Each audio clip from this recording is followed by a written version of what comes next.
45 minutes de présentation. Après, de toute façon, il y aura une question, pardon, un temps de questions-réponses, où on pourra, avec Sandrine d'Optimex Data, répondre à l'ensemble des questions que vous vous posez par rapport à la présentation et autres. Le but du jeu, c'est qu'on déroule la présentation et que si vous avez des questions, vous les inscrivez dans le chat. Donc, il y a un système de conversation dans lequel je vous ai mis un message où je vous ai souhaité bonjour à toutes et tous. Donc, dans ce système de chat, de conversation, n'hésitez pas au fur et à mesure de la présentation à indiquer les questions que vous avez.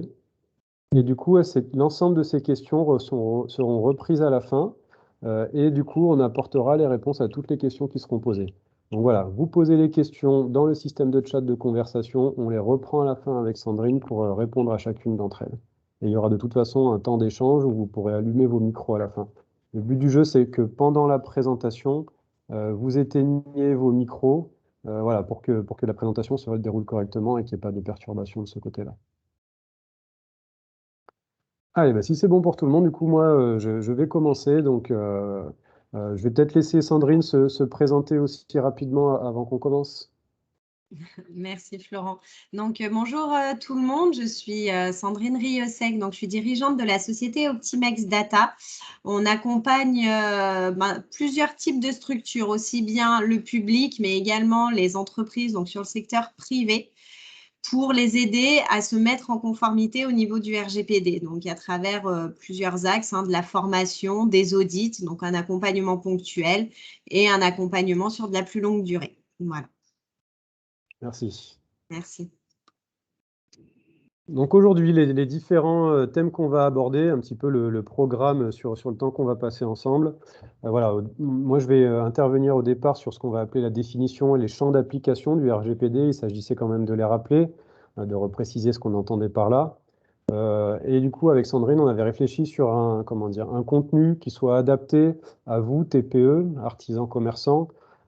Et les questions qui reviennent souvent quand je travaille avec les entreprises, c'est les suivantes. Et du coup, c'est celles qu'on va essayer de traiter entre midi et deux. C'est celle du RGPD et du site Internet. Que faut-il faire? C'est souvent des questions qui reviennent. Comment mettre en conformité son site Internet par rapport à ce fameux règlement européen? Il y a la question de la gestion des bases de données, prospects et clients. Voilà, comment est-ce que vous, en tant que chef d'entreprise, vous devez gérer ces données-là? On fera du coup un focus sur la question du registre des traitements aussi, qui est un élément important et indispensable que vous devez mettre en place. Et puis, on finira avec les opportunités et les sanctions, parce qu'il ne faut pas malheureusement oublier que qui dit règlement européen dit potentiellement des sanctions qui peuvent être appliquées en cas de non-respect. Et puis, il y aura ce temps de questions-réponses. Voilà un petit peu le déroulé du webinaire qu'on va passer ensemble. Allez, eh ben on attaque tout de suite avec la définition et les champs d'application du RGPD. Et du coup, sur cette première slide, donc sur l'évolution des textes juridiques, je vais laisser Sandrine intervenir. Oui, merci Florent. Effectivement, là, on vous a mis une ligne du temps pour voir que la protection des données personnelles est un vaste sujet et qu'il y a eu beaucoup de textes juridiques qui sont sortis à ce niveau-là, aussi bien nous au niveau national en France qu'au niveau européen. Les deux textes qui sont à retenir, ça va être le premier, c'est la loi informatique et liberté. Nous, c'est un texte sur lequel on se base beaucoup quand on accompagne nos clients, parce que c'est ce qui va venir préciser des spécificités de la réglementation française, notamment le numéro de sécu. Au niveau européen, on est les seuls à utiliser ce type d'éléments. Donc, la loi informatique et liberté va venir préciser le RGPD qui a été en application depuis 2018. L'idée, c'est vraiment de se référer sur ces deux textes-là, à la fois sur le RGPD qui pose un cadre européen commun à tous les pays de l'Union européenne, et nous qui avons en France la loi informatique et liberté qui vient préciser certaines particularités de notre réglementation française. Ok, merci. Alors déjà, ce fameux règlement général sur la protection des données, donc on l'a vu en application depuis le 25 mai 2018, il concerne qui? Est-ce que vous, entreprise, vous êtes concerné? Vraisemblablement, vous l'êtes, parce que le RGPD concerne les entreprises du secteur public, donc exemple, une mairie ou pourquoi pas la Chambre de métiers de l'artisanat de l'Isère. Nous, on est concernés par ce texte-là. Le secteur privé, dont vous faites partie, mais aussi les associations. Aujourd'hui, le secteur public, le secteur privé et les associations sont concernés sous certaines conditions qu'on va essayer de détailler. Donc, quand on parle de RGPD, déjà, de quoi est-ce qu'on parle exactement? Donc, ça veut dire RGPD, Règlement général sur la protection des données. Ce règlement-là, il est là pour encadrer le traitement des données personnelles sur le territoire de l'Union européenne. Il est en application donc, dans tous les États membres de l'Union européenne depuis le 25 mai 2018. Toutes les entreprises qui traitent des données à caractère personnel, et on va voir ce qu'on entend par là par la suite, doivent être en conformité avec ce règlement depuis le 25 mai 2018. C'est un document qui fait 88 pages et 99 articles, qui précise donc des principes, des obligations et des droits pour les entreprises du secteur public, du secteur privé ou des associations qui traitent des données à caractère personnel. Qu'est-ce qu'on entend par une donnée à caractère personnel? Une donnée personnelle, on pourrait dire que c'est toute information se rapportant à une personne physique identifiée ou identifiable. Quel type d'information on peut avoir concernant une personne physique? Des données concernant son identité, son nom, hein, son prénom, donc ça, elle peut être identifiée directement grâce à ces éléments-là, un nom, un prénom. Ça peut être des éléments concernant sa vie personnelle, est-ce que cette personne-là, elle est mariée, est-ce qu'elle a des enfants, par exemple. Ça peut être des éléments que vous possédez concernant cette personne sur sa vie professionnelle, quel est son métier, quel est son niveau de salaire. Ça peut être des informations économiques, ça peut être des données de connexion, on le verra par la suite par rapport à un site internet. Ça peut être des données de localisation que vous allez posséder concernant potentiellement vos salariés. Voilà, il y a des données concernant Internet, voire des données sensibles. On ne va pas forcément rentrer dans ce détail-là. Ce qu'on entend par données sensibles, ça va être généralement toutes les données liées à la santé, à l'appartenance potentiellement sexuelle, à l'appartenance à des syndicats politiques, etc. Donc c'est ça qu'on va entendre par données sensibles, mais on va le laisser de côté.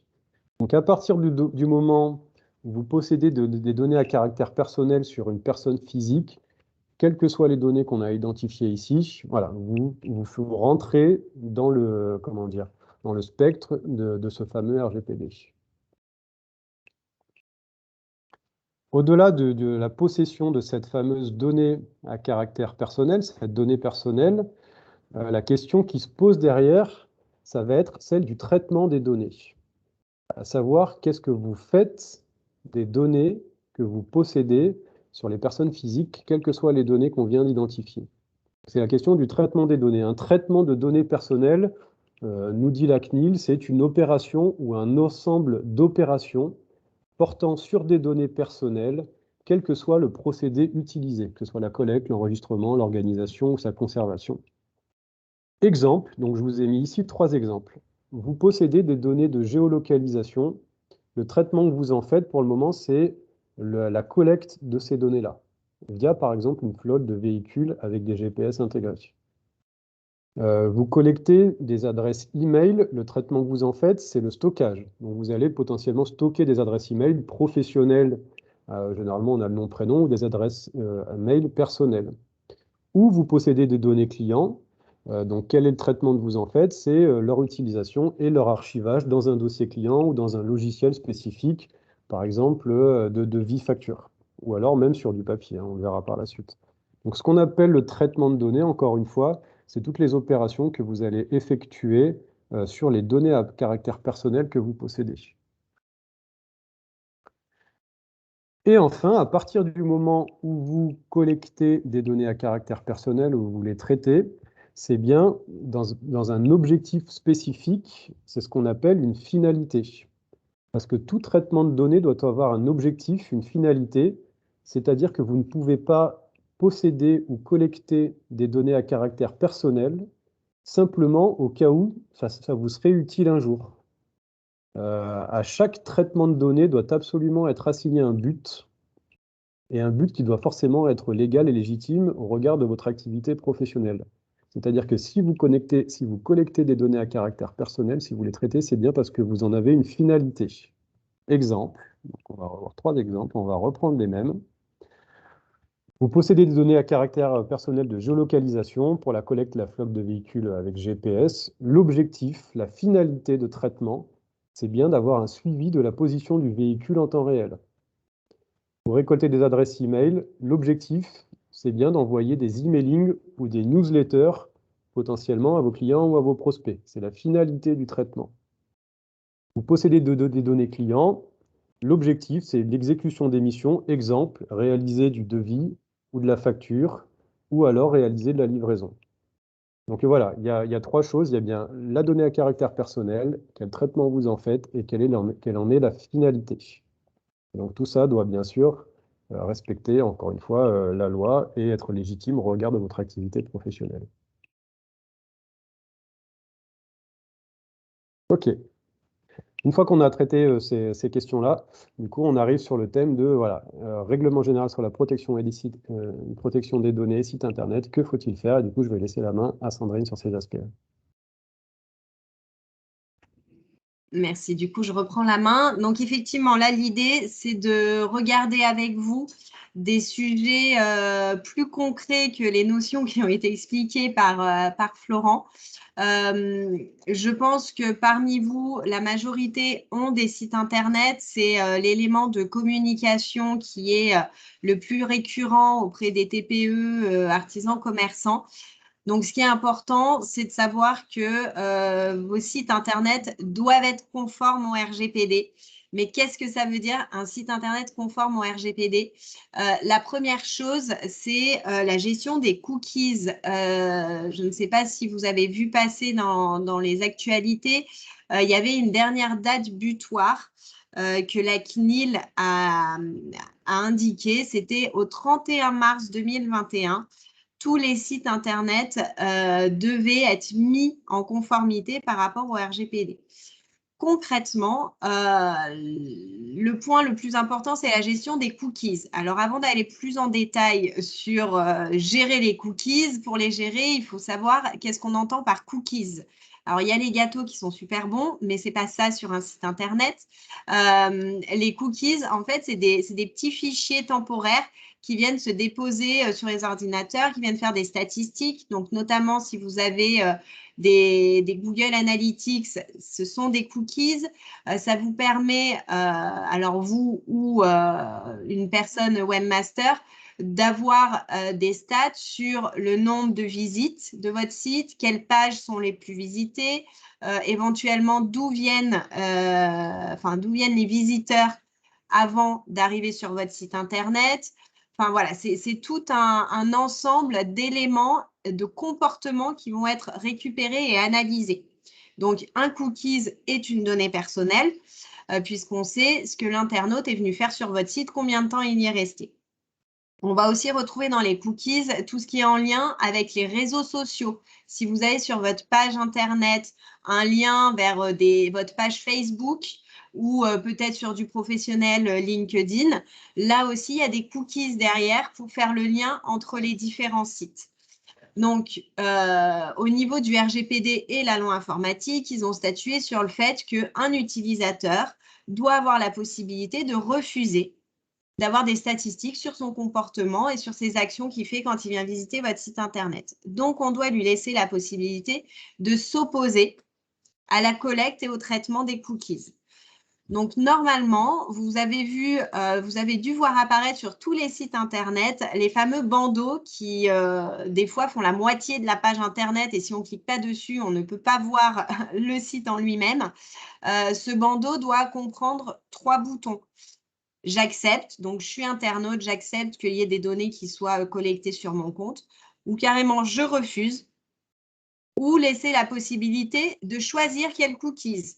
C'est-à-dire, j'accepte qu'il y ait des stats, par contre, je ne veux pas qu'il y ait des cookies qui soient envoyés, échangés avec les réseaux sociaux de Facebook.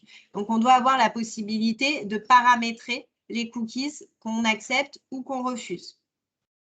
Donc, forcément, il va falloir expliquer à l'internaute via ce gestionnaire de cookies quels cookies sont présents sur votre site internet pour pouvoir les activer s'il le souhaite. Ce qui est très important, c'est que par défaut, tous les cookies doivent être décochés. D'accord? C'est souvent des choses qu'on voit, toutes les cases peuvent être cochées par défaut. Ça ne correspond pas aux exigences du RGPD. D'accord? Donc ça, c'est la première chose pour avoir un site Internet conforme. Ensuite, il faudra publier 2 documents. C'est des documents d'information qui vont venir expliquer à l'internaute quel type de cookies sont collectés et les raisons, ce qu'on appelle la politique des cookies. Et l'autre document, c'est la politique de confidentialité. La politique de confidentialité va venir expliquer à l'internaute qu'est-ce que vous faites au niveau de votre structure concernant les données personnelles de vos clients. D'accord? Donc là, je ne vais pas rentrer dans le détail du contenu d'une politique, mais en tout cas, c'est des documents qui doivent être présents comme tous les autres. Donc là, on vous a mis en rappel. Alors encore une fois, hein, c'est peut-être pas exhaustif, mais c'est les points principaux.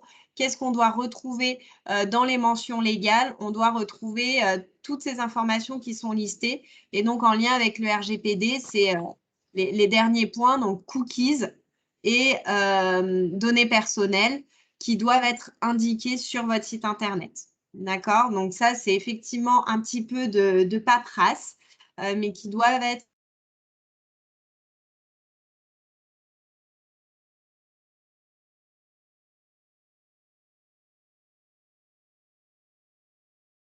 la politique de confidentialité qui soit consultable sur votre site Internet. Et également, alors je crois que c'est la diapo d'après, sur les mentions d'information.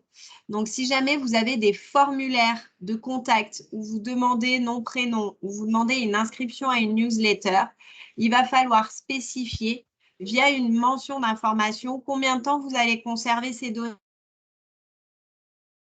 Newsletter, vous conservez l'adresse mail de la personne tant qu'elle reste inscrite. Si elle exprime le souhait de se désinscrire, à ce moment-là, vous supprimez son adresse mail. Si c'est des formulaires de contact, donc là, c'est plus en termes de prospects.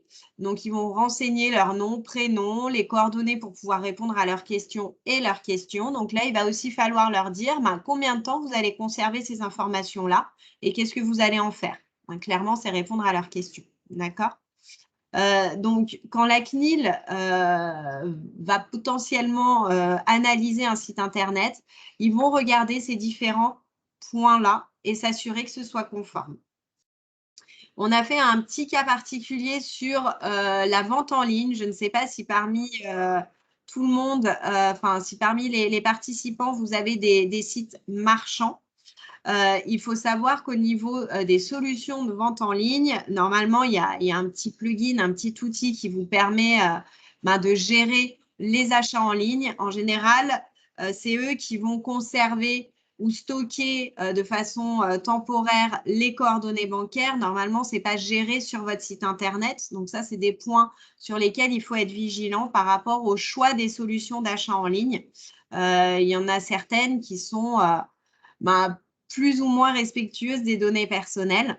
Et donc, c'est pour ça qu'on vous a mis ce point-là, s'assurer de la conformité de ces solutions au niveau du RGPD. C'est-à-dire, pour vous, le point le plus important, c'est quand il y a de la vente en ligne, il ne faut surtout pas conserver les données bancaires, les numéros de carte de crédit ou autres. Et en général, sur la plupart des solutions d'achat en ligne, normalement, ils ne conservent pas, ils ne stockent pas ces informations-là. C'est juste le temps de la transaction et ensuite, c'est supprimé.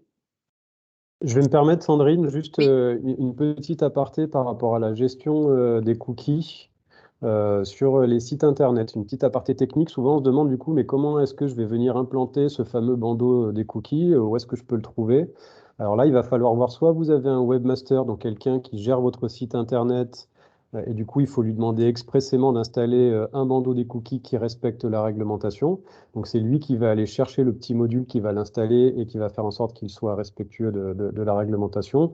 Soit c'est à vous, en fonction de la solution que vous utilisez sur votre site Internet, ce qu'on appelle le CMS, le logiciel de gestion de création de site Internet.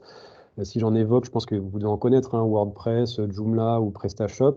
Il va falloir sur votre logiciel, vous, aller chercher justement ce module, ce qu'on appelle un add-on ou une extension, aller trouver la bonne extension, effectivement, qui va vous permettre d'avoir ce fameux bandeau des cookies et d'aller le paramétrer. Donc, soit vous avez un webmaster, vous faites appel à lui, c'est à lui de s'en occuper, soit c'est à vous d'aller chercher cette extension, de la télécharger, de l'installer, de la paramétrer vous-même sur votre site Internet. Alors, pour rebondir sur ce que dit Florent, effectivement, je peux vous donner quelques noms de gestionnaires de cookies. La CNIL utilise l'outil Tarte au citron. Ce n'est pas une blague, hein, c'est le vrai nom de ce gestionnaire de cookies. Tarte au citron, si jamais vous l'installez vous, c'est relativement technique à installer, donc je vous le déconseille si c'est vous qui avez en charge ce point-là. Après, il y a Cookiebot, il y a Acceptio, il y a un petit nouveau dont j'ai entendu parler, CookieYes. Voilà, c'est tous des solutions qui vous permettent justement d'identifier tous les cookies qu'il y a sur votre site Internet. Donc ça, c'est relativement intéressant pour pouvoir choisir quel type de cookies on va accepter, on va refuser. Ils le font en automatique. Donc voilà, si après vous voulez qu'on vous les note, enfin je ne vois pas les chats en ligne, mais je regarderai après. Je les indique dedans, je mets les liens vers Cookiebot par exemple. Cookiebot, il y a Acceptio, c'est celui qui est marrant et qui dessine des petits cookies, des vrais gâteaux. Et il y a CookieYes et il y a Tarte au citron. Voilà, dans les plus connus. Donc, voilà pour le site Internet. Je pense qu'on répondra aux questions après, hein, s'il y a des questions sur ce sujet-là. Ce que je vous propose, c'est d'avancer et de regarder vraiment la gestion des données que vous pouvez avoir en votre possession. Donc là, on a vraiment focalisé sur les données prospects et clients, sachant que la distinction est principalement un prospect n'a pas encore acheté auprès de votre structure, alors qu'un client a déjà passé au moins une commande. D'accord? Et au niveau du RGPD, il y a une distinction à faire parce qu'on ne traite pas les données prospects de la même façon qu'on va traiter des données clients. Donc, les points que je vous propose d'aborder, c'est déjà quand on recueille des nouvelles données. Quand on est face à un prospect, on n'avait pas ses coordonnées, on va forcément recueillir ces informations-là, nom, prénom, les coordonnées pour pouvoir lui faire une proposition commerciale. Donc, il faut savoir que sur le recueil de données, vous ne pouvez pas systématiquement auprès d'un prospect l'inscrire à votre newsletter. Nous, c'est des pratiques qu'on voit assez régulièrement. On est en contact, on nous a appelé ou on nous a transmis une demande.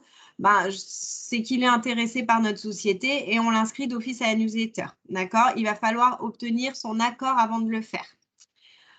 Si jamais, je ne sais pas si ça vous arrive dans les participants, d'acheter des bases de données, il faudra s'assurer que le prestataire auprès duquel vous achetez les bases de données soit bien conforme au RGPD. Parce qu'il faut savoir, quand vous allez récupérer une base de données, il faut s'assurer que toutes les personnes qui sont listées dans cette base de données aient donné leur accord pour apparaître dans cette base de données-là.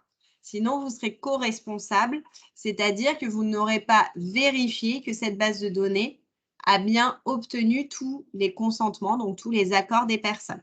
D'accord? Donc là, c'est vraiment sur du recueil de la nouvelle donnée. Ensuite, l'autre point de vigilance, c'est nos bases de données actuelles. On a tous, soit sous fichier Excel, soit sous un CRM, un logiciel avec une connexion en ligne via Internet ou autre, peu importe, toutes nos bases de données, c'est-à-dire tout l'historique de tous nos contacts, tout l'historique de tous nos clients, même si ça fait peut-être 10 ans qu'ils n'ont pas passé commande chez nous. Il faut être très vigilant parce que le RGPD impose une durée de conservation définie. On ne peut pas conserver indéfiniment des données prospects et indéfiniment des données clients.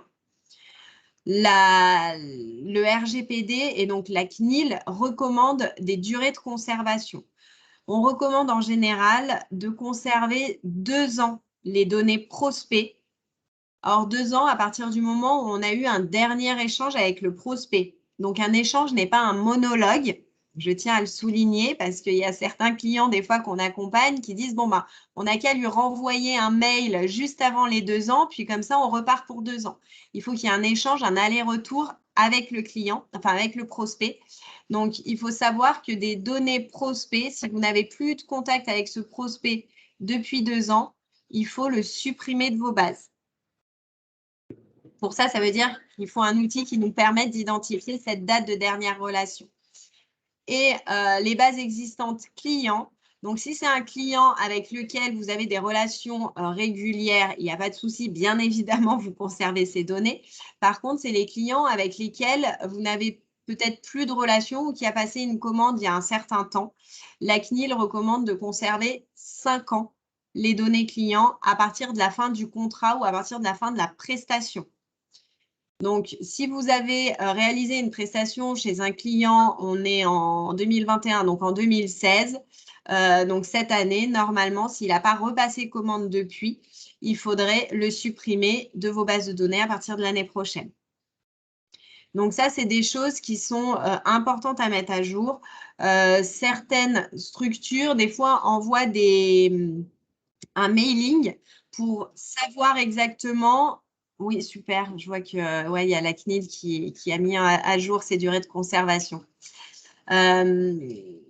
Il y a certaines structures qui, des fois, envoient des mails, notamment à leurs prospects, en disant bah, voilà, je vous ai toujours dans ma base de prospects. Est-ce que vous souhaitez qu'on conserve vos données ou qu'on les supprime? Et à ce moment-là, vous attendez d'avoir l'accord de vos prospects pour le faire. J'espère avoir été claire sur ces points-là. N'hésitez pas à poser des questions et j'y répondrai après. Donc, par rapport à cette gestion de base de données, vous voyez qu'il y a certaines informations qu'il faut quand même avoir en visuel, notamment quel est le dernier échange qu'on a eu avec notre prospect, quelle est la dernière date du contrat ou de la prestation avec notre client. Donc, c'est important de regarder les logiciels que vous utilisez pour savoir s'ils vous permettent de gérer ces sujets-là. Donc, notamment la conformité au niveau du stockage. Le RGPD recommande un stockage au sein de l'Union européenne et pas en dehors, parce qu'en dehors, il y a des règles à respecter et donc un peu plus contraignant au niveau juridique. Ce n'est pas que c'est impossible, mais c'est plus lourd, surtout pour une TPE et un artisan commerçant. Donc, moi, je vous suggère vraiment de choisir des prestataires qui vous proposent un hébergement au sein de l'Union européenne. On abordera ce sujet-là juste après. Je voulais faire un petit focus avec vous. Donc, on a décidé avec Florent de vraiment faire un focus sur la prospection au niveau B2C, donc particulier. Si jamais parmi vous, il y a des personnes qui sont plutôt en B2B, donc avec des professionnels, n'hésitez pas à nous le signaler dans le chat et on reviendra sur le temps de questions-réponses. Il faut savoir qu'un particulier est beaucoup plus encadré au niveau de la protection des données au niveau RGPD et loi informatique et liberté. Un particulier, par principe, avant de le démarcher, avant de le contacter, vous devez obtenir son accord. Vous ne pouvez pas démarcher un particulier sans avoir son accord au préalable, sauf si ce particulier est déjà client chez vous et vous souhaitez lui reproposer des nouvelles offres. Toujours pareil, sous la réserve d'une limite temps de 5 ans. Et bien évidemment, mais je ne pense pas que ce soit votre cas, l'exception, c'est si jamais vous contactez des particuliers, mais sans idée de prospection commerciale derrière. Donc, c'est juste de l'information. Vous les informez sur, je ne sais pas si, je crois qu'il y avait des créateurs de bijoux, vous les informez sur les pierres et leur utilité ou leur spécificité, etc. C'est juste de l'information. Là, il n'y a pas cette contrainte-là. Mais en règle générale, quand vous contactez des prospects particuliers, je pense que c'est pour leur proposer des offres commerciales. Donc, il faut absolument avoir leur accord en amont. Si vous n'arrivez pas à obtenir l'accord en amont, il faut à minima, lors du premier contact, leur signaler « j'ai récupéré vos coordonnées via tel partenaire ou via telle base de données ou via tel process ou sur un salon, on s'est rencontré à un salon, peu importe ». Mais lui dire « je vous contacte parce que j'ai récupéré vos données de telle façon », sachant que vous pouvez refuser la suite de nos échanges et donc dans le mail, prévoir un bouton pour se désinscrire si jamais il ne souhaite plus de sollicitation commerciale de votre part. Et si c'est par téléphone, ben, à ce moment-là, ce sera beaucoup plus facile à faire. Il vous le dira directement, mais en tout cas, lui laisser la possibilité de ne pas donner suite à cette proposition commerciale. Donc voilà au niveau de la particularité de la prospection sur les particuliers. On voulait faire un petit lien aussi sur les cas de désabonnement. Je vous en ai parlé rapidement. Si vous envoyez des newsletters, vous devez systématiquement prévoir un lien pour se désinscrire de votre newsletter et effectivement désinscrire les personnes qui ont fait ce choix-là. Donc, en général, tous les outils d'emailing que vous pouvez utiliser, Mailchimp, Sendinblue, intègrent cette fonctionnalité-là. Vous n'avez rien à faire. Par contre, il faut être vigilant. Si jamais vous faites des exports d'une base de données en dehors de Mailchimp et de Sendinblue, de ne pas récupérer des données qui peuvent potentiellement avoir fait l'objet d'une demande de désabonnement. Donc, c'est juste cette précaution à avoir, vous, de votre côté, mais sachant que la plupart du temps, si vous utilisez des outils d'emailing, ils prévoient d'office ce lien de désinscription et ils prévoient d'office de faire une liste, blacklist de mails à ne plus envoyer. Je ne sais pas si Florent, tu voulais rajouter un point. Ouais, je vais revenir effectivement sur deux choses importantes. Tu as juste la slide d'avant, Sandrine, s'il te plaît, où je trouve qu'il y a un élément qui est important, et c'est pareil, les artisans reviennent souvent dessus quand on parle de prospection. Vous avez le droit de prospecter ou d'envoyer un email à un client qui a déjà effectivement acheté des produits ou des services analogues à ceux que vous allez lui proposer.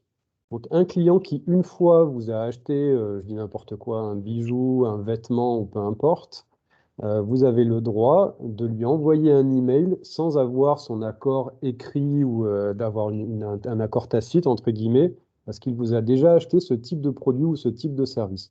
Donc là, en fait, l'accord, vous l'avez d'office, entre guillemets, donc vous avez le droit par la suite de lui renvoyer un emailing dans la mesure des durées concernées qu'on a vu tout à l'heure. Donc ça, je trouve que c'est un élément important parce que beaucoup me disent, voilà, moi j'ai une base de données de personnes qui m'ont acheté des produits ou des services, que ce soit en ligne ou sur un marché ou en direct, mais j'ai pas eu leur accord pour leur envoyer un emailing. Voilà, si l'objet de l'email, c'est un produit ou un service qui correspond à ce qu'il a déjà acheté, vous pouvez lui envoyer à nouveau un emailing ou une newsletter. Donc ça, c'est un élément important, je trouve. C'est pour ça que c'est très important de distinguer un prospect et un client parce qu'on ne peut pas faire la même chose entre un prospect et un client.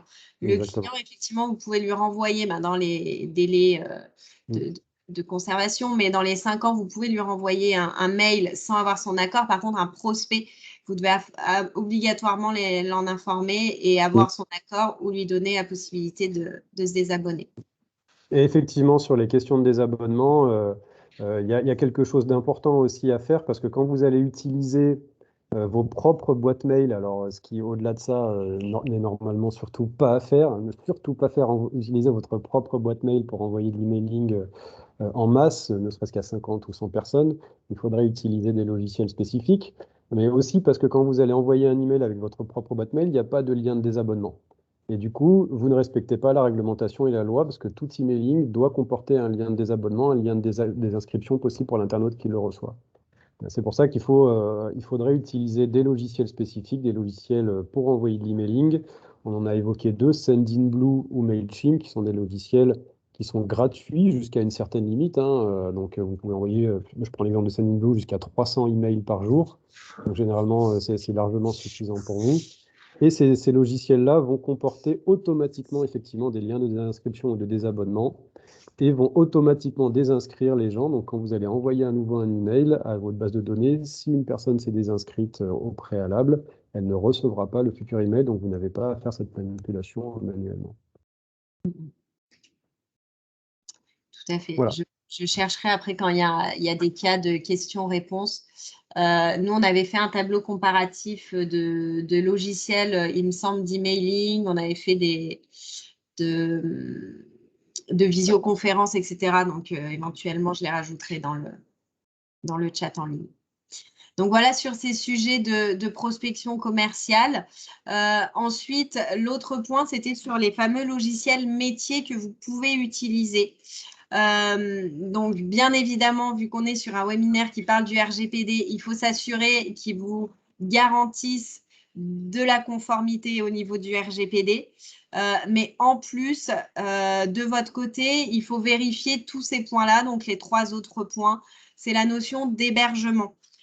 Si vous avez un outil qui est en mode SaaS, donc c'est-à-dire c'est pas vous qui hébergez en local, mais c'est hébergé en général sur des serveurs de l'éditeur. Donc là, c'est des connexions par Internet. Hein. Il faut s'assurer que les données soient bien hébergées au niveau de l'Union européenne. Parce que le RGPD est plus contraignant si jamais il y a des exports et des transferts de données en dehors de l'Union européenne. Il faut encadrer juridiquement encore plus le sujet. Donc, en tant que TPE, artisan, commerçant, vous n'aurez pas le poids et nous n'avons pas le poids de négocier ce genre de contrat juridique. Donc, l'idéal, c'est de choisir, il y en a déjà suffisamment, des solutions qui soient hébergées au niveau de l'Union européenne. L'autre point, c'est les fonctionnalités qu'il va falloir vérifier qui vont vous permettre de votre côté justement d'identifier est-ce que c'est un prospect, est-ce que c'est un client ce contact, est-ce que c'est un client qui est en relation actuelle ou est-ce que c'est un client qui a passé commande depuis tant d'années. Donc d'avoir un filtre sur les durées de conservation et de pouvoir éventuellement supprimer ces données s'il y en a besoin en termes de délai de conservation, 2 ans pour les prospects, 5 ans pour les clients. Donc, c'est vrai qu'en termes de fonctionnalité, c'est important de regarder comment est conçu l'outil pour savoir s'il y a ces distinctions de possibles au niveau du logiciel. Et ensuite, une question qui est importante et on n'y pense pas souvent parce que quand on commence dans le choix d'un logiciel, on se dit qu'on va le garder un certain temps. Mais c'est bien d'y penser avant. Alors, il y en a certains qui font le parallèle avec le mariage et le divorce. C'est pas très gai, mais c'est un peu pareil. C'est de se dire que quand on choisit un logiciel métier où potentiellement on va stocker toutes les données de nos prospects et de nos clients, le jour où on veut changer de solution, comment ça se passe? Est-ce qu'on peut récupérer facilement les données? Est-ce que l'éditeur hébergeur va conserver les données et si oui, combien de temps? Parce qu'il y en a certains qui peuvent les conserver un certain temps, il y en a certains qui peuvent faire des statistiques, alors peut-être anonymes, hein, bien sûr, mais bien savoir ce qui va devenir de vos données à la fin du contrat. C'est vraiment un sujet auquel on ne pense pas et sur lequel on peut être embêté si on décide un jour de changer de logiciel métier.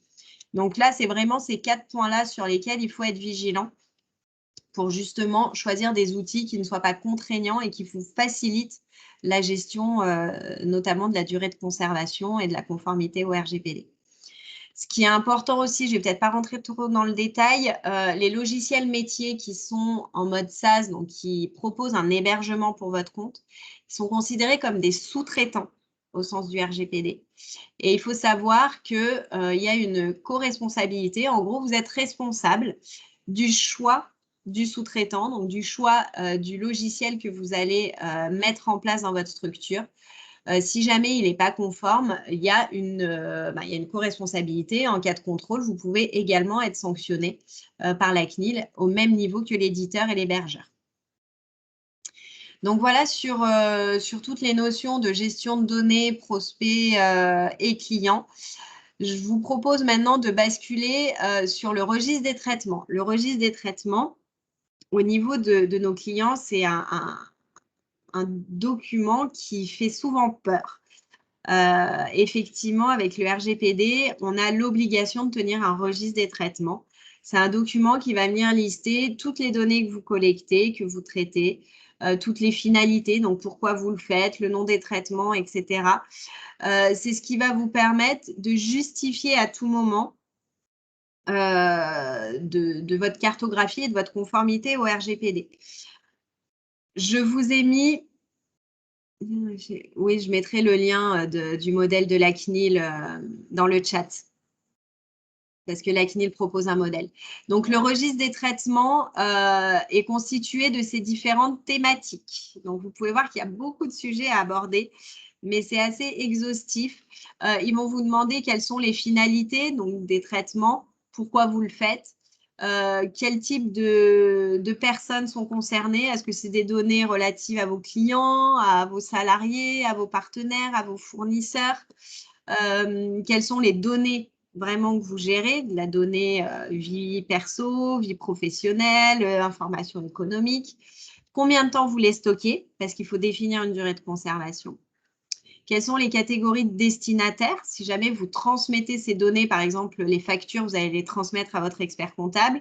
Si vous avez des salariés, vous allez transmettre les données de salaire à votre cabinet.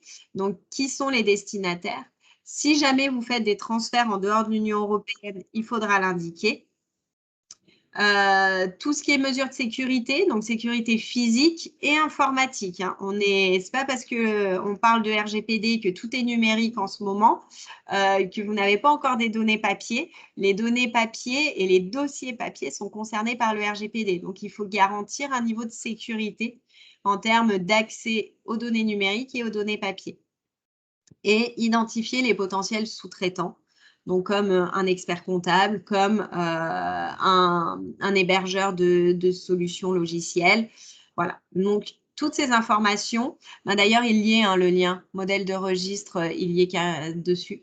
Donc, la CNIL a mis en place un modèle de registre. Elle a également publié son propre registre à titre d'exemple et de transparence. Et on a rajouté aussi sur la diapo les différentes mesures de sécurité.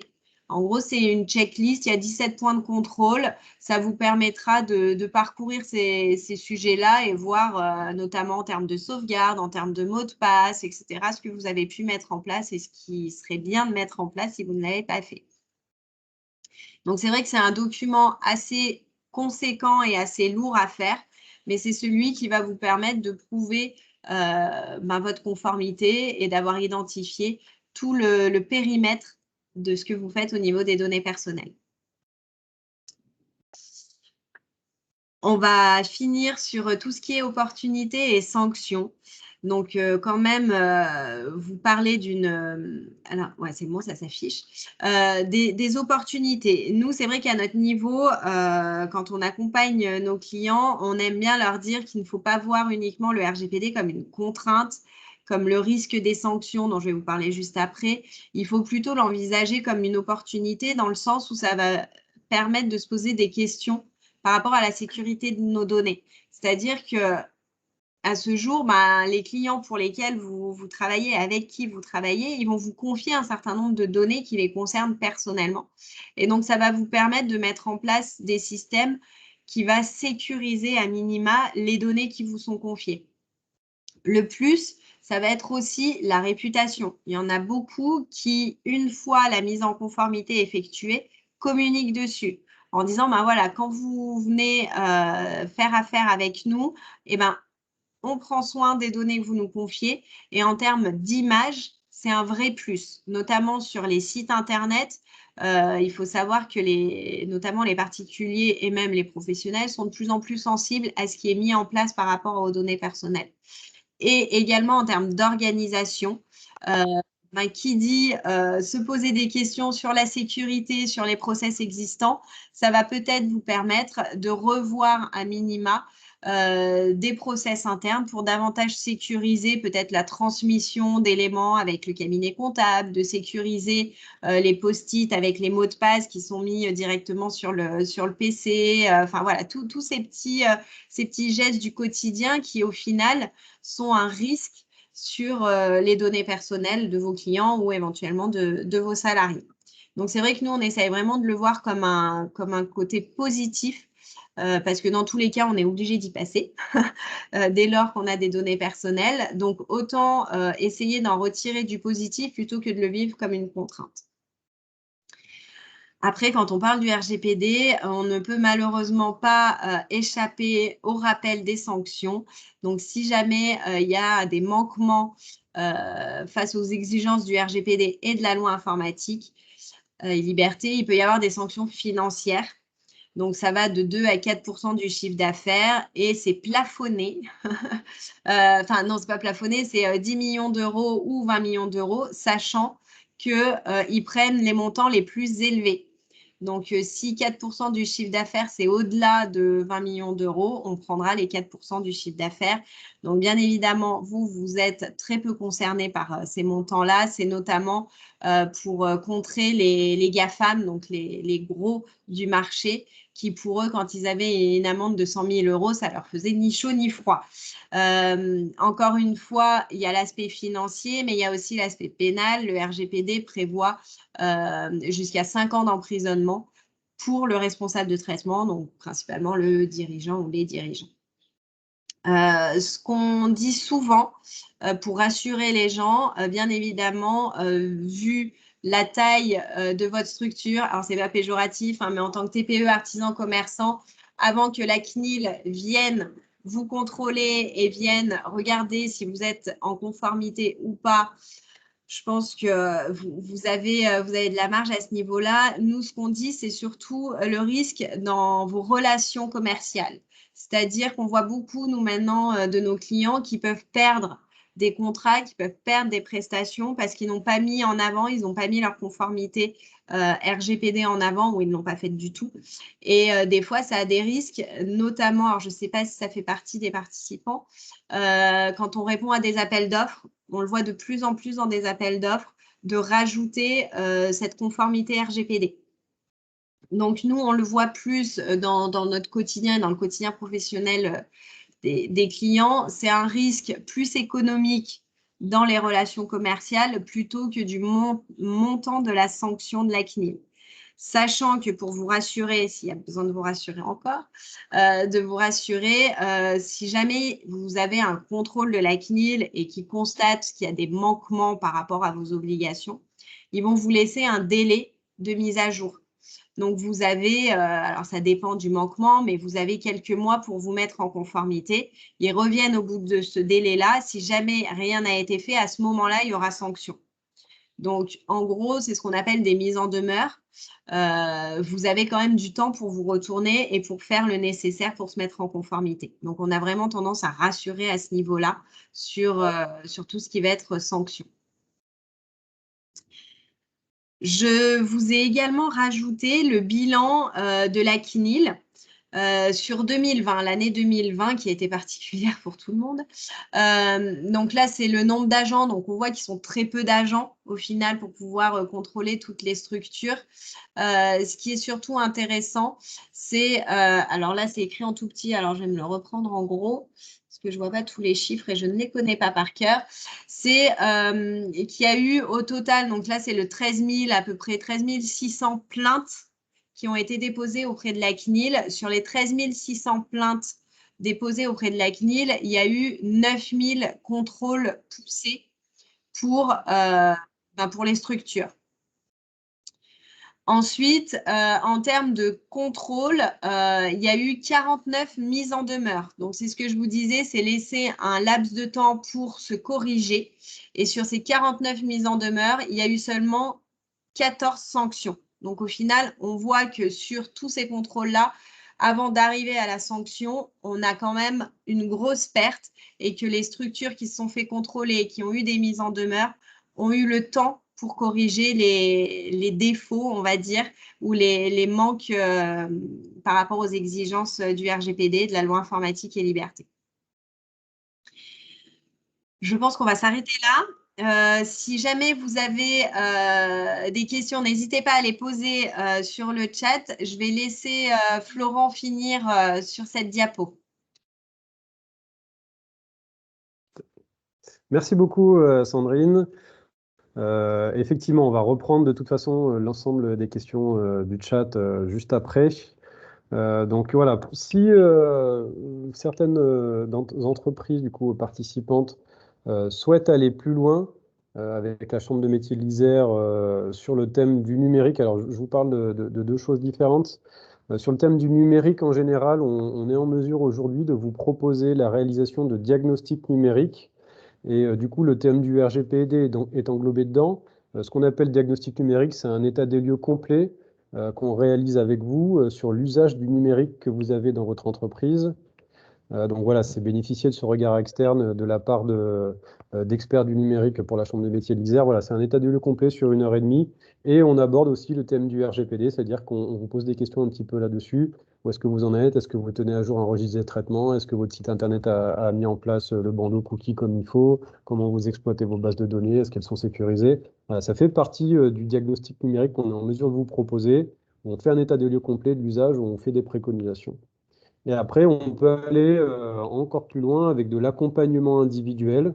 Voilà, sur le thème du RGPD aussi, on peut vous accompagner individuellement, voilà, sur une demi-journée pour venir regarder avec vous où est-ce que vous en êtes, pour vous accompagner potentiellement sur la rédaction et la complétion de ce fameux registre des traitements, sur le choix potentiel d'un add-on, une petite extension pour votre site Internet. Voilà, sur la cartographie des données personnelles que vous possédez. On peut aller sur un accompagnement individuel. Donc ça, c'est des choses qui sont prises en charge par différents financeurs et qui, du coup, généralement, n'ont pas de reste à charge pour vous. Donc si c'est quelque chose sur lequel vous souhaitez aller, voilà, pas hésiter à contacter la Chambre de métiers de l'Isère pour qu'on puisse voir dans quelle mesure est-ce qu'on peut vous accompagner individuellement. Donc voilà, deux éléments intéressants à prendre en compte. Ok, du coup, on va basculer, je pense, avec Sandrine, sur la réponse aux différentes questions qui ont été posées. Alors, je vais les reprendre et du coup, on va voir comment est-ce qu'on répond à chacune d'entre elles. Alors déjà, si vous en avez tout de suite, je vous invite à potentiellement ouvrir votre micro et à poser des questions. Alors, en attendant, là, juste pour vous dire, je vous ai mis dans le chat différents comparatifs sur des outils de visioconférence, sur les gestionnaires de cookies et sur les plateformes de partage de fichiers, des alternatives à WeTransfer, par exemple. Ok, merci. Alors, il y avait une première question qui était posée pour les solutions d'achat en ligne les plus respectueuses des données personnelles des clients. Aujourd'hui, alors, ce qu'on appelle solution d'achat en ligne, ça va être en fait le module, généralement, ça va être le module de paiement que vous allez adopter sur lequel le client va rentrer en fait ses données bancaires pour effectuer, donc pour finaliser son achat. Aujourd'hui, je vous invite la plupart du temps à vous retourner vers vos banques, vers voilà, comment dire, les banques pour lesquelles vous avez des comptes bancaires. La plupart de vos banques aujourd'hui proposent des modules de système de paiement qui seront respectueux du RGPD.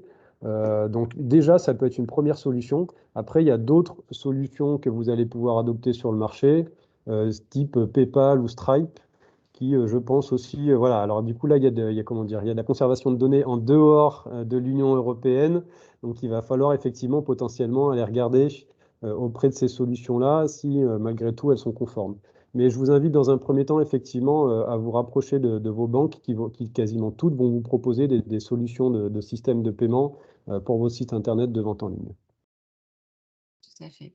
Non, c'est vrai que à ce jour, les solutions, alors hormis bancaires, les solutions PayPal, Stripe, etc., ils s'améliorent, mais c'est vrai qu'il y a des transferts en dehors de l'Union européenne qui ne sont pas encadrés à ce jour.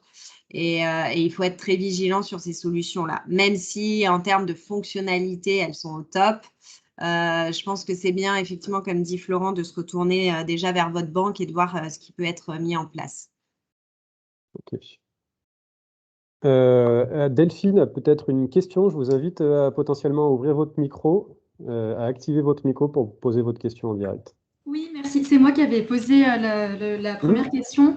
Et du coup, effectivement, j'ai Stripe et j'avais demandé à ma banque quelle solution elle me proposait, mais alors c'était une solution très très chère. Enfin, elle m'avait presque ri au nez en fait par rapport à mon type de commerce qui sont des créations en couture, voilà. D'accord. Donc, c'était pas du tout adéquat dans mon cas auprès de la banque. Par rapport à la tarification et par rapport au module qui vous proposait, C'est c'était ça. pas. Ok.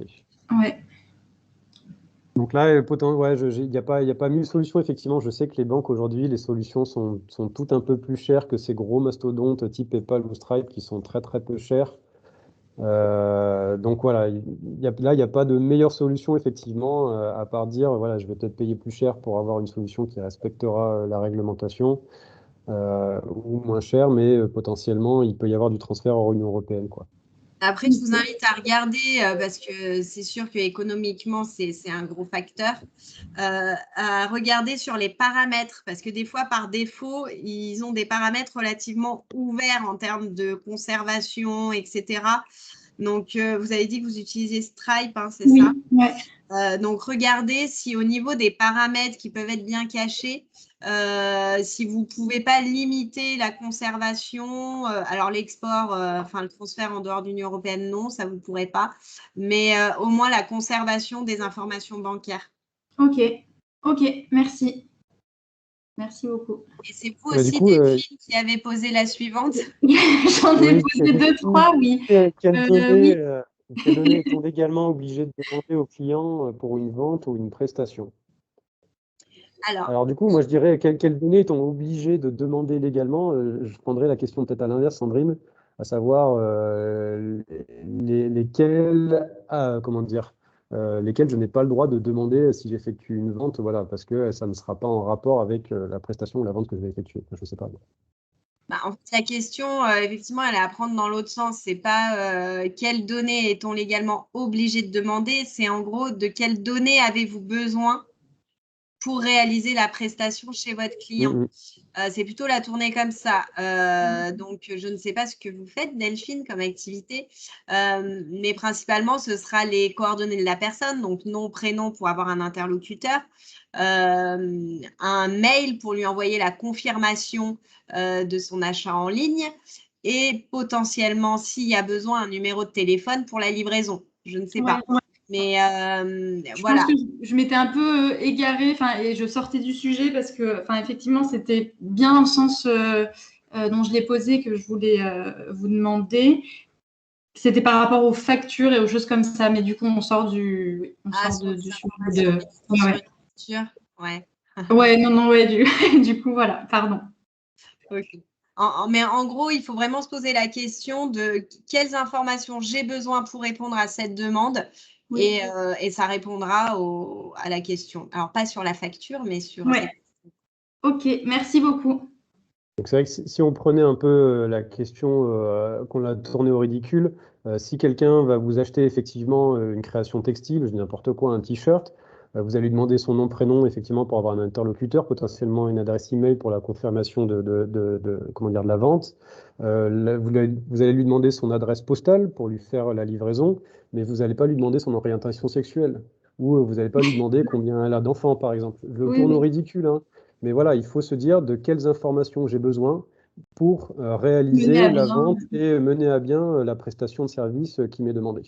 Et Ok, voilà, toute autre information qui n'est pas en relation avec le bien demandé ou la prestation de service, vraisemblablement, vous n'avez pas le droit de la demander. ok, merci. Il y avait une question sur peut-on créer un fichier Excel ou autre plutôt que d'avoir recours à un logiciel métier pour la gestion des données personnelles. Alors j'ai répondu, hein. Bien évidemment, on parlait de logiciels métiers, type logiciel de devis facture, ou je pense aussi dans le monde de la coiffure ou de l'esthétique, on a des logiciels métiers spécifiques avec des fiches clients, avec des systèmes de gestion de rendez-vous en ligne, etc. Mais aujourd'hui, la plupart des artisans n'ont pas ces logiciels métiers et possèdent les données de leurs clients, les données personnelles, encore une fois, nom, prénom, numéro de téléphone, adresse email, adresse postale, sur des fichiers Excel. Vous avez tout à fait le droit de posséder des fichiers Excel et même d'avoir l'ensemble de ces données sur des fiches Bristol, sur des papiers, dans la mesure où vous respectez bien toutes les règles qu'on a évoquées depuis le début et que vous possédez un registre des traitements qui voilà, va classifier l'ensemble de ces éléments-là, où vous allez expliquer quelles mesures vous avez mis en place pour les protéger, pour les sécuriser, est-ce qu'il y a un transfert, est-ce qu'il y a un sous-traitant qui y a accès, etc. Donc bien évidemment, vous avez le droit de stocker les données à caractère personnel sur ce type de fichier-là. Je n'ai pas à compléter, c'était très bien. Merci Sandrine. Pour les entreprises qui n'ont pas de site internet, faut-il juste mettre en place le registre? Alors effectivement, si vous avez un site internet, vous avez des obligations liées à ce site internet. On l'a vu, exemple la gestion des cookies ou des mentions légales. Mais même si vous n'avez pas de site internet, si vous possédez des données à caractère personnel, encore une fois, sur un fichier Excel ou sur du papier ou dans un logiciel métier, effectivement, vous devez tenir à jour le registre. À partir du moment où vous possédez des données à caractère personnel, quel que soit leur format, quel que soit le support sur lequel elles sont enregistrées, vous devez tenir à jour un registre des traitements. Alors après, là, pour compléter sur la réponse, est-ce qu'il faut juste mettre en place le registre? Le registre est un gros sujet parce que c'est un document important. Mais ce qu'il faut, c'est, enfin, ça ne s'arrête pas là. Donc, on n'avait pas le temps, hein, sur le temps imparti, de vous lister toutes les obligations. Mais vous, votre obligation, ça va être de vous assurer de la conformité de vos sous-traitants.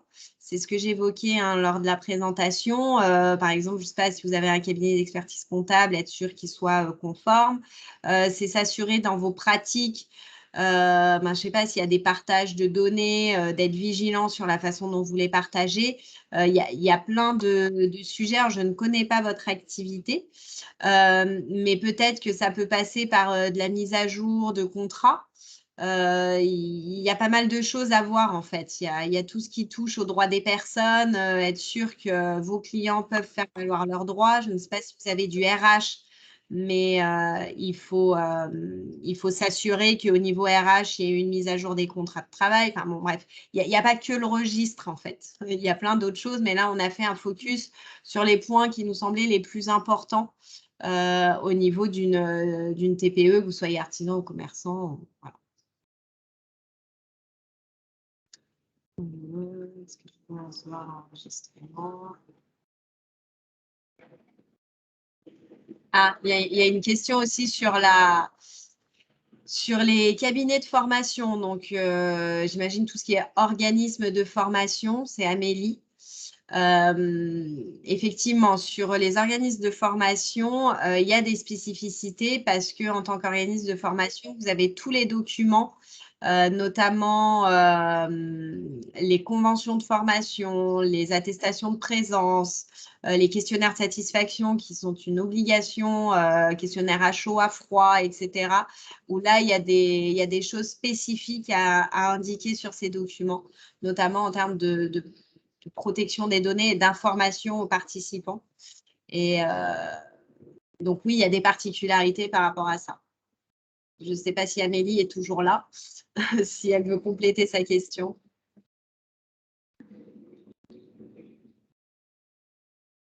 Elle est peut-être plus là. Oui, je crois qu'elle a quelques problèmes de connexion. Du coup, je lui ai Ah oui, oui, je vais te voir après. je lui ai transmis mes coordonnées, effectivement, et puis en fonction des questions plus spécifiques, potentiellement, on sera amené à revenir vers toi, Sandrine. D'accord, ok. Alors, une question qui arrive. Quand un site web se fait attaquer avec récupération de données, quelles sont vos obligations vis-à-vis du RGPD? Oui. Alors ça, j'en ai pas parlé, effectivement. C'est ce qu'on appelle une violation de données.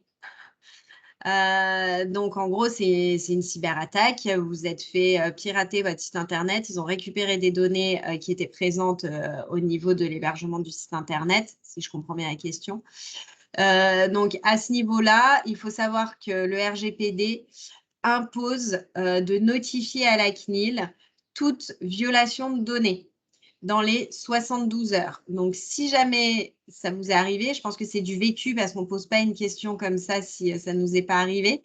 Il faut avertir et faire une notification à la CNIL dans les 72 heures en expliquant ce qui s'est passé.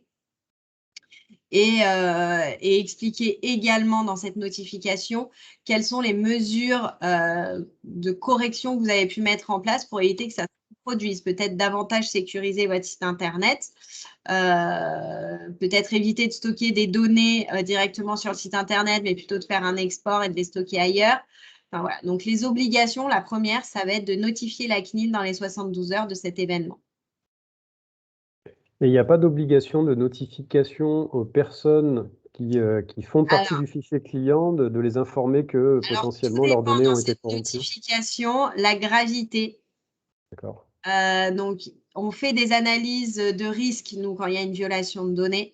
Si on estime que le risque est relativement élevé, à ce moment-là, il faudra notifier également les personnes concernées de ce qui s'est passé.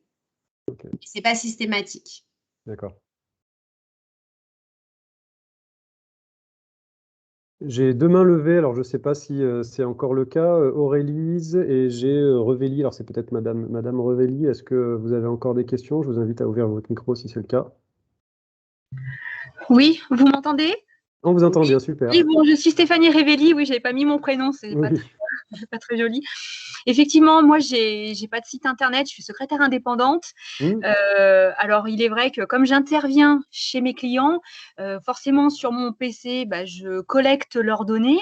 Donc, je voulais savoir, moi, est-ce que j'ai juste à mettre en place effectivement ce registre et après, vous l'avez dit, s'il peut y avoir un accompagnement derrière, comment je dois vraiment, comment il doit être fait. Alors bon, j'étais allée voir déjà sur Internet, effectivement, la CNIL met, on va dire, un fichier Excel pour exemple. Mais voilà, c'est surtout ça. Et puis bon, j'ai mes clients eux aussi qui me demandent comment je fais pour être en règle avec le RGPD parce qu'ils n'ont pas forcément de site internet. Donc voilà, pour eux aussi, ce serait important que je les aide à mettre en place toutes ces données. Donc en général, c'est des données tout simplement. On a des clients, on a effectivement leurs coordonnées, on va dire personnelles concernant l'entreprise, quoi. Voilà, alors du coup, là, ma première question, tout de suite, c'est vos clients, est-ce que ce sont des professionnels ou est-ce que ce sont des particuliers? Non, ce sont des pros. J'interviens chez des professionnels. Voilà, donc déjà, ça a une incidence et du coup, je pense que Sandrine, tu peux peut-être donner des précisions là-dessus. Oui, donc effectivement, en tant qu'assistante administrative, vous allez être amené à gérer des données pour le compte de vos clients qui sont des entreprises. Je ne sais pas si vous avez un contrat. Oui, si, je leur fais signer contrat. Mon avocat m'a fait un petit contrat type. D'accord. Et est-ce que dans ce contrat type, il y a une clause RGPD de sous-traitance? Je crois pas. Sincèrement, non, il me semble pas. Parce que, bon, encore une fois, à étudier et à voir vraiment ce que vous faites, parce que le périmètre comme ça sur un webinaire, c'est quand même assez difficile de l'estimer. Oui. Mais c'est possible, donc à prendre entre guillemets et à vérifier, c'est possible que vous ayez besoin d'intégrer une clause de sous-traitance parce que vous seriez considéré comme un sous-traitant au RGPD. Et à ce moment-là, il faudrait indiquer ce que vous faites en termes de traitement qui utilisent les données de vos clients et quelles sont les mesures de sécurité que vous avez mises en place. Donc, c'est vraiment une clause spécifique. Je vais essayer de la retrouver sur la CNIL et de la mettre dans le chat.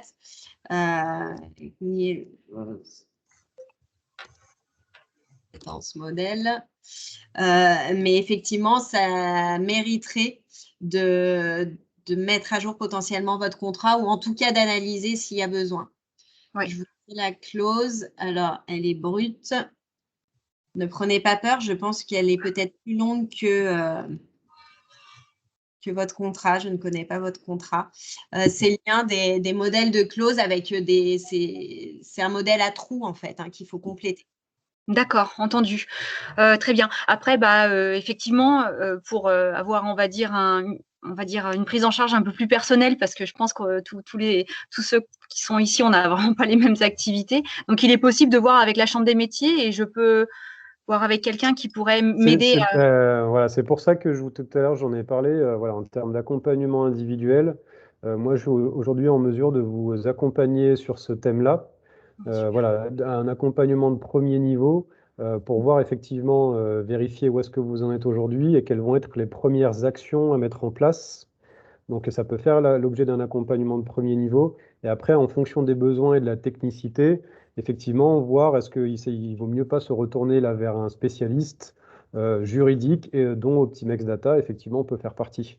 Voilà, moi, je vais aller sur un accompagnement de premier niveau. On va identifier, on va regarder déjà par rapport à ce que propose la CNIL, comment on peut réussir à trouver des solutions simples. Et si effectivement ça nécessite un accompagnement vraiment plus poussé, là, pourquoi pas aller voir Optimex Data, effectivement, voir comment il peut y avoir un accompagnement parce que ça le nécessite. D'accord, donc je me permettrai de vous recontacter plus tard alors. C'est pour ça que j'avais mis mes coordonnées. Oui, je les ai récupérées. Nous, au niveau des TPE, on a des offres vraiment spécifiques qui sont adaptées au budget, parce qu'on sait que toute structure n'a pas les mêmes budgets. Et donc, on a un système de projets à la carte, en fait, en fonction de ce dont vous avez vraiment besoin. Donc, si l'idée, c'est vraiment de vous accompagner sur une clause RGPD, sur un contrat, ça, on peut tout à fait travailler avec vous dessus. Voilà, c'est des choses très adaptées. Et voilà, n'hésitez pas à nous contacter, en tout cas. Oui, j'ai pris les coordonnées, c'est bon. C'est tout bon. Merci beaucoup, en tout cas. De rien. Alors, j'ai une question par rapport à une esthéticienne. Donc, je suis esthéticienne, j'ai un logiciel de caisse avec prise de rendez-vous en ligne. Les clients doivent s'enregistrer avec l'hôtel et le mail forcément pour la prise de rendez-vous et cocher la case RAPD. La plupart ne le font pas. Est-ce qu'il faut que je passe derrière pour leur dire faites-le? Alors, il y a effectivement une obligation normalement à partir du moment où on s'inscrit en ligne, on doit avoir l'obligation de laisser la possibilité comment dire, à la personne qui s'inscrit comment dire. Alors, c'est pas cocher la case RGPD, mais c'est au cas où elle souhaite recevoir des informations à caractère commercial provenant de vous, type emailing ou newsletter, elle doit cocher cette case-là. Et ça va vous donner une indication sur le fait qu'elle a accepté ou non de recevoir ce type d'informations-là. Donc, normalement, si elle coche non, vous ne pouvez pas lui envoyer d'emailing. Mais on a vu tout à l'heure qu'il y avait une exception, c'est-à-dire que vous avez malgré tout le droit d'envoyer des informations à caractère commercial auprès d'un client si l'information que vous lui faites parvenir correspond à un produit ou un service qu'elle a déjà acheté. Donc vraisemblablement, même si la personne n'a pas coché cette case, mais qu'elle donc elle est venue faire une couleur chez vous, une coupe, peu importe, vous aurez le droit par la suite de lui faire parvenir une offre commerciale au sujet de la coiffure, même si elle n'a pas coché cette case-là. C'est pour ça qu'il y a quand même une exception qui est à prendre en compte. Sandrine, Alors, moi, c'est assez délicat de répondre parce que case RGPD, ça veut tout et rien dire. Je sais que des fois, dans certains logiciels ou même sur certains sites internet, les webmasters le mettent, c'est j'accepte la politique de confidentialité. Alors là, c'est une grosse erreur. On n'accepte pas une politique de confidentialité, en fait. On accepte de recevoir des offres commerciales ou on les refuse. Donc, je dirais qu'il faudrait regarder un peu plus en détail qu'est-ce qui se cache derrière cette case RGPD. Je pense que si c'est un enregistrement pour des prises de rendez-vous en ligne, c'est juste, j'accepte que mes données soient transmises à telle esthéticienne pour revenir vers moi, me confirmer le rendez-vous ou autre, quoi. Donc, je ne sais pas si Aurélise est toujours en ligne, mais il faudrait voir ce qu'il y a vraiment sur cette case RGPD. C'est une case qui ouvre les options de publicité par mail. Voilà, ouais. Ah oui, parce qu'elle n'a pas le micro, c'est ça. Donc, on est vraiment sur de l'aspect prospection commerciale. Donc là, si c'est purement commercial, s'il ne coche pas, donc déjà s'assurer que la case soit décochée par défaut. Et s'il ne coche pas, ça veut dire qu'il refuse de recevoir de la prospection commerciale et il faut en tenir compte. Mais peut-être que s'il ne le coche pas, c'est que c'est peut-être pas bien formulé. À voir si personne ne le coche. Une autre question, est-ce que dans le cadre RGPD, les entreprises se doivent de s'équiper et acheter une solution de sécurité antivirus firewall? Alors, à partir du moment où vous possédez des données à caractère personnel, vous devez mettre en place des systèmes de sécurité visant à protéger ces données à caractère personnel. Et Sandrine peut-être me complétera, mais je pense qu'en cas de contrôle, vous devez prouver que si vous possédez des données sur un ordinateur, vous possédez au moins un antivirus et un firewall qui vont protéger ces données qui se trouvent numériquement inscrites sur votre ordinateur, entre autres. Sandrine? Alors, oui, effectivement, au niveau du RGPD, c'est indiqué que vous devez mettre en place des mesures de sécurité suffisantes par rapport au risque des données que vous traitez. Donc, quand on a dit ça, en fait, on n'a rien dit. Ça ne veut strictement rien dire. Donc, il n'y a pas d'obligation de mettre un antivirus et un firewall. Par contre, vous avez l'obligation de protéger les données que vous traitez. Donc, je pense qu'un antivirus, c'est la base, un firewall, c'est la base. Si vous ne le faites pas, est-ce qu'il y a des alternatives? Je ne sais pas. Mais en tout cas, le texte n'oblige pas, ce n'est pas écrit noir sur blanc, vous devez avoir un antivirus et un firewall. Par contre, si vous ne l'avez pas, qu'est-ce que vous mettez en place pour garantir la sécurité? Exemple, votre ordinateur n'est pas connecté à Internet, donc vous n'avez pas besoin d'antivirus parce que mais à partir du moment où vous avez une connexion Internet, que votre ordinateur est connecté, vraisemblablement, effectivement, l'antivirus paraît indispensable, mais il n'est pas nommément indiqué dans les lois RGPD, effectivement. Après, ça, vous le retrouvez dans les 17 points de contrôle de la CNIL sur la diapositive. Je pense que Florent enverra le support aussi. Dans les diapositives sur la composition du registre des traitements, il y a les 17 points de contrôle et on retrouve ces éléments-là qui peuvent faire office de sécurité. OK. Et après, on a une dernière question. Pour les clientes qui viennent en magasin, je leur fais signer un papier sur lequel j'ai noté pourquoi je collecte les données et le changement de planning, quelles données datées, signées suffisant. Faut voir la tournure que ça a. Je peux vous mettre, je vais aller voir sur le site de la CNIL, il y a des modèles, ça s'appelle typiquement, c'est des mentions d'information. C'est un formulaire auprès duquel vous allez les informer. Voilà, je récupère vos données pour telle raison. Donc, il faudra rajouter les durées de conservation, etc. Il faut leur rappeler leurs droits en tant qu'individu. Et je suis en train de chercher le lien. CNIL, exemple de mention d'information. Donc, je ne sais pas s'il y a un exemple spécifique à ce sujet-là, mais en tout cas, il y en a plein d'autres et vous pourrez vous en inspirer. Il faut savoir que sur ce type, j'ai cliqué, que sur ce type de mention, il y a pas mal de sujets à retrouver, comme la durée de conservation, les raisons de la collecte de ces données, rappeler les droits, mettre une adresse mail générique si jamais ils veulent faire valoir leurs droits. Donc, vous retrouvez tout là dans les exemples de mention d'information que je vous ai donnés sur le chat. Je vais me permettre encore une fois, c'est vrai on indique là beaucoup de choses à faire avec beaucoup de points de contrôle, etc. Des mentions d'information. Déjà, si vous mettez en place un petit peu les différentes choses qu'on a dit, c'est vraiment un premier pas. Et comme on l'a dit tout à l'heure, imaginons que vous ayez demain un contrôle de la CNIL sur place, sur site, où ils vont regarder un petit peu les différents documents.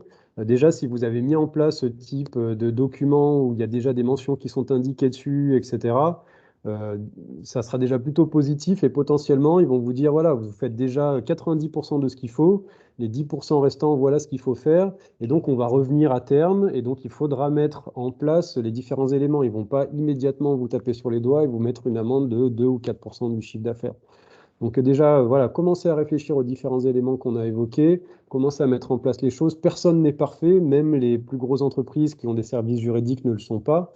Donc voilà, mettre à minima effectivement les différents éléments qu'on a vus, tenir à jour un registre des traitements, c'est déjà des pas majeurs vers la conformité. Vous en ferez déjà beaucoup plus que la plupart des autres entreprises. Et potentiellement, effectivement, en cas de contrôle, voilà, vous aurez des recommandations de la part de la CNIL et vous vous mettrez en conformité par rapport à ce qu'ils vont vous demander en plus.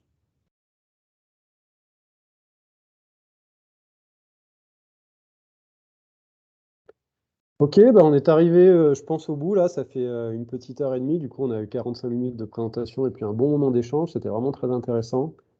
Je remercie une nouvelle fois Sandrine, Optimex Data, pour tous ses apports, pour la réponse à toutes ces questions. Voilà, merci beaucoup. Je remercie EDF et Une Rivière un Territoire. Je vous remercie tous pour vos questions. Je vous remercie d'avoir participé, d'avoir pris le temps d'être là entre midi et 2. Encore une fois, vous avez mes coordonnées, vous avez celles de Sandrine d'Optimex Data. N'hésitez pas à me contacter ou à la contacter pour voir si vous souhaitez aller un petit peu plus loin sur du diagnostic, sur de l'accompagnement. Voilà, on se fera un plaisir de répondre à vos questions et d'essayer de vous aider sur cette thématique-là. Merci Florent de m'avoir proposé aussi de participer et puis merci pour la richesse des échanges. C'était top. Merci à tous. Je vous souhaite une bonne fin de journée. Et puis, je vous dis à très bientôt. Au plaisir. À bientôt. Au revoir. Merci.